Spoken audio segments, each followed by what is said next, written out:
Oi, eu sou o Chamal e sejam todos bem-vindos ao meu canal. Se você é uma pessoa que é nova por aqui, eu te convido a se inscrever aí, clicando no botão vermelho que está aí abaixo, escrito inscreva-se. E peço que ative o sino das notificações, porque assim toda vez que eu enviar um vídeo novo, o YouTube te notifica. E se ele não te notificar, me siga em minhas redes sociais, que são essas que aparecem aqui na tela, porque lá eu sempre aviso quando tem vídeos novos. Então mesmo que o YouTube não notifique, eu aviso lá. E você pode ver aqui sempre consumir um conteúdo de qualidade. Se você quiser apoiar o canal, os detalhes vão estar na descrição do vídeo e no comentário fixado. Então, dados esses recados, vamos pro caso.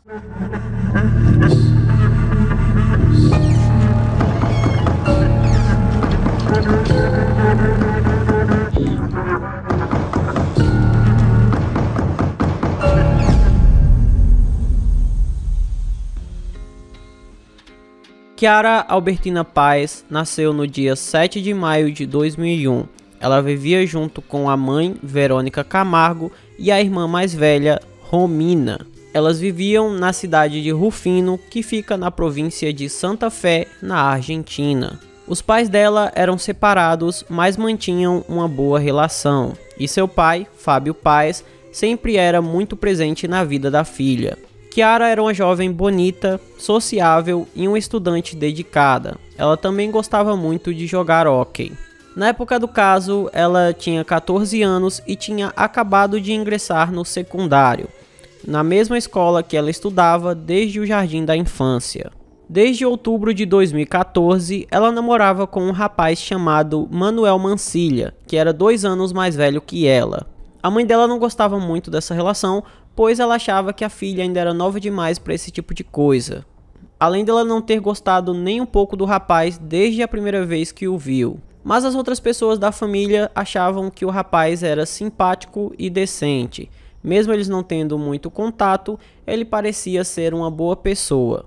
Em 7 de maio de 2015, a Kiara completou seus 14 anos de idade, e o presente que ela recebeu foi uma enorme dor de cabeça, pois poucos dias antes ela havia descoberto que estava grávida. Ela já tinha falado com o namorado e com a família dele, e eles pediram para que ela abortasse. E ela também contou para as tias, mas não sabia como faria para contar para a mãe. Infelizmente ou felizmente, ela não precisou contar porque as tias dela contaram. Essa notícia caiu como uma bomba no colo da Verônica, porque ela era uma mulher muito religiosa e ela não aceitaria de forma alguma que a filha abortasse. Ela conversou bastante com a filha e disse que a ajudaria em tudo. Kiara poderia continuar seus estudos e seguindo seus objetivos, e ela faria de tudo para ajudar na criação do bebê. Ela nunca estaria só. Com isso, a Kiara ficou mais tranquila e resolveu seguir sua gestação, e em nenhum momento foi sequer cogitada a possibilidade deles exigirem que o Manuel assumisse sua responsabilidade como pai daquela criança que viria ao mundo. No dia 9 de maio de 2015, a Kiara saiu para um churrasco junto com algumas amigas. Antes de sair naquela noite, ela deu um beijo na mãe e disse: "Mãe, você é uma ídola, te amo." E essa foi a última coisa que Verônica ouviu a filha dizer. Aquela despedida foi a derradeira. A Kiara foi até o churrasco junto com as amigas e ficou lá até por volta da meia-noite, quando ela disse que sairia rapidinho para falar com o Manuel, mas logo voltaria. Bom, o tempo passou e ela não retornou. As meninas então ficaram preocupadas e mandaram mensagem para a Kiara voltar rapidamente, porque o pai de uma delas já estava indo buscá-las para levá-las para casa. Não foi divulgado o que estava escrito na mensagem que a Kiara enviou. Eu coloquei em aspas porque, segundo o que as amigas dela disseram, não parecia que era a Kiara que tinha escrito, porque tinha alguma coisa muito estranha naquela mensagem. Mas, de certa forma, as meninas se contentaram com a resposta e foram embora para casa. Quando a madrugada chegou, a Verônica recebeu uma ligação do Manuel, perguntando se a Kiara já tinha chegado em casa. Ele disse que os dois se encontraram e discutiram, e após isso, ela resolveu voltar sozinha, por um caminho que não era muito seguro. A Verônica então se levantou para ver se a filha tinha chegado e percebeu que não. Com isso, ela pediu a ajuda de um irmão, que era tio da menina, e saiu para procurar a filha no local que o Manuel disse que tinha deixado ela pela última vez. Um pouco mais tarde, o Manuel ligou novamente e disse que iria sair em uma patrulha junto com o pai biológico dele, que era policial. E nesse momento, a Verônica, o irmão dela e as tias da menina já estavam revirando tudo atrás dela.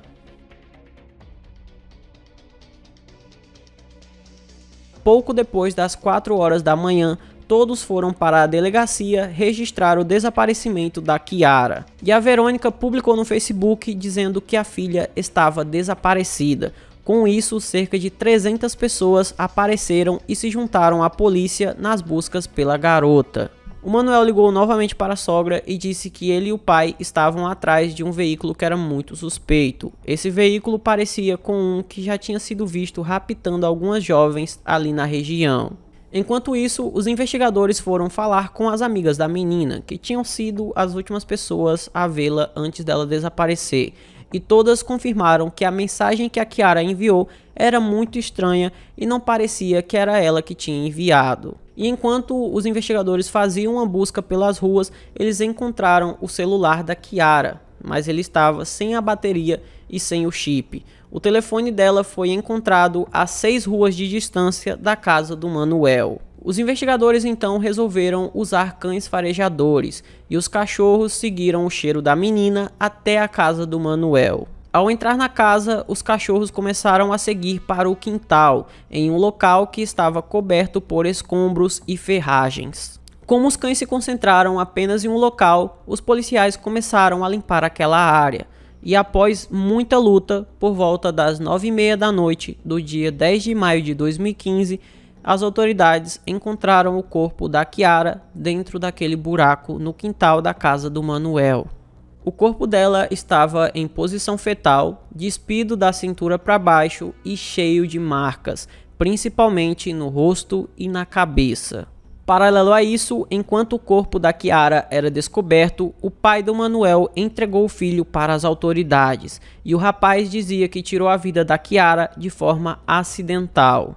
Enquanto o Miguel era interrogado, as autoridades averiguavam o telefone da Kiara e eles perceberam que o rapaz ficou ligando e desligando aquele aparelho muitas vezes, provavelmente para despistá-los. E assim como as amigas da menina pensavam, a pessoa que enviou a última mensagem não foi a Kiara, mas sim o próprio Manuel. Na casa do Manuel, a polícia encontrou roupas da Kiara, mas também encontraram roupas masculinas que eram muito maiores do que o tamanho que o Manuel usava, e essas roupas estavam cobertas de sangue.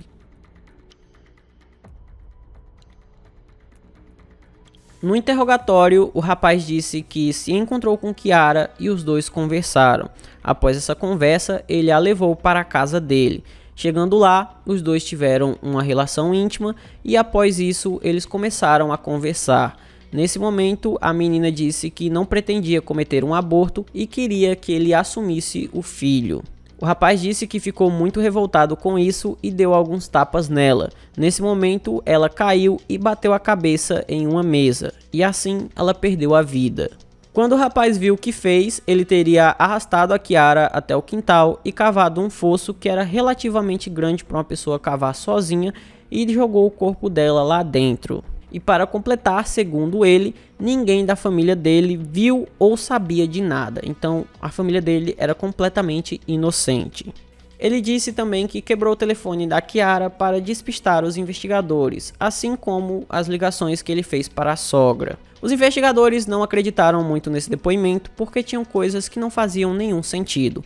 Primeiro, a Kiara era maior e mais pesada que o Manuel, então não tinha nem como ele arrastar o corpo dela. Segundo, é que na casa não tinha nenhum sinal de que tivesse tido um corpo arrastado. Outra coisa é que não tinha nenhum sinal de que a menina teria tido uma relação íntima, e o que foi a causa da morte dela foram muitos golpes na cabeça e no corpo. Então, tudo isso já desmentia completamente o depoimento dele.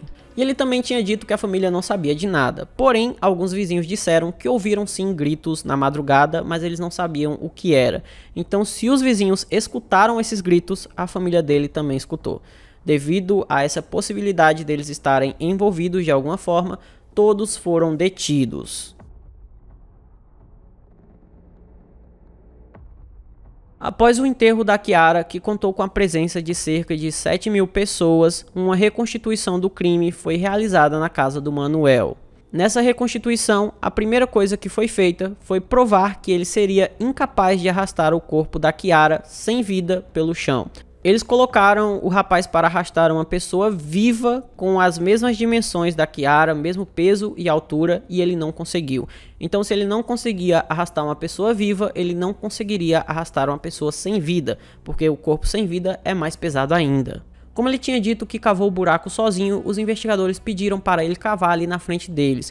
E para a surpresa de todos, ele conseguiu cavar um buraco nas mesmas dimensões em cerca de meia hora. Voltando para a possibilidade dos familiares dele estarem envolvidos no crime, no corpo da Kiara foi encontrado um remédio que é utilizado ilegalmente para cometer aborto. E após analisarem os telefones dos familiares do Manuel, a polícia descobriu que a mãe do Manuel foi a pessoa que comprou aquele remédio. Então, por causa disso, a hipótese que a polícia levantou foi a seguinte: Manuel e seus familiares teriam dado os remédios para a Kiara, mas não teria dado muito certo.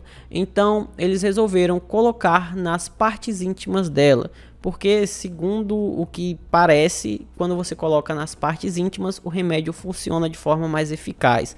Então, isso justificaria ela estar sem roupas da cintura para baixo e não ter nenhum sinal de abuso, porque eles tentaram colocar o remédio nas partes íntimas dela e não conseguiram, porque ela lutou e reagiu. Então, provavelmente por causa dela ter reagido, eles agrediram ela até ela perder a vida. Uma perícia com luminol foi realizada na casa e mostrou que tinha rastros de sangue no quarto do Manuel, da mãe dele e em outros locais da casa. Então não tinha como essas pessoas estarem em casa e não saberem de nada. Mesmo que tudo indicasse para a família do Manuel, seja tendo participado direta ou indiretamente no caso, eles acabaram todos sendo descartados, pois não tinham provas concretas do envolvimento deles. Uma coisa muito importante também é que o Manuel não morava com o pai dele, que é policial. Ele morava junto com a mãe, o padrasto e os avós. Por que eu estou dizendo isso? Porque foi o pai biológico dele que o entregou para as autoridades. Porém, ele só fez isso após estar muitas horas com o filho, e ele entregou o filho justamente no momento em que o corpo da Kiara já estava sendo descoberto. Devido a isso, as autoridades começaram a cogitar a possibilidade dele também estar envolvido no crime, mas não conseguiram provar nada disso.